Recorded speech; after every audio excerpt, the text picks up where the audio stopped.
Punjab KP election अल्तवा case की समाअत, supreme court का हुकूमती इत्तेहाद के वकला को सुनने से इनकार। फारूक एच नाइक ने कहा, कार्रवाई का हिस्सा है, हमने तो बाइकआउट किया ही नहीं था। अटॉर्नी जनरल ने कहा कि हुकूमत बाइकआउट नहीं कर सकती। चीफ जस्टिस पाकिस्तान ने कहा कि संजीदा अटॉर्नी जनरल से ऐसी ही तवक्को थी। अटॉर्नी जनरल ने कहा 2 जजेस ने पहले दिन दरख्वास्तें खारिज कर दी थी। चीफ जस्टिस ने कहा कि 1 जज ने दरख्वास्त खारिज की थी।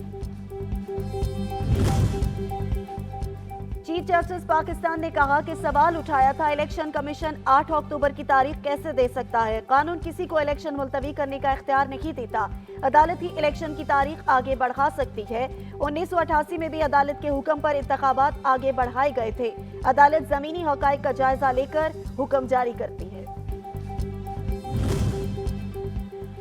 पीपल्स पार्टी के रहनुमा कमर जमान कायरा कहते हैं, पाकिस्तान आज मौशी बहरान के साथ साथ आईनी और अदालती बहरान का सामना कर रहा है। जरूरत इस अमर की है कि हम मसाइल का हल निकालें। हमें तवक्को करनी चाहिए कि अदालत हैजान के माहौल का शिकार नहीं होगी।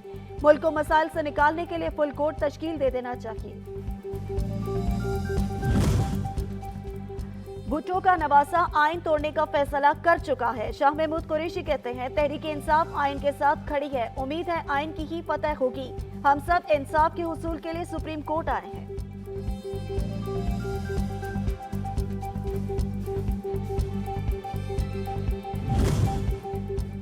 चीफ जस्टिस और सुप्रीम कोर्ट के साथ इजहार यकजहती के लिए वकला की बड़ी तादाद सुप्रीम कोर्ट के बाहर पहुंच गई। जजिस की अदालत आमद के दौरान वकला के नारे, सिक्योरिटी के सख्त इंतजाम, सुप्रीम कोर्ट बिल्डिंग के बाहर पुलिस, एफसी और रेंजर्स तैनात।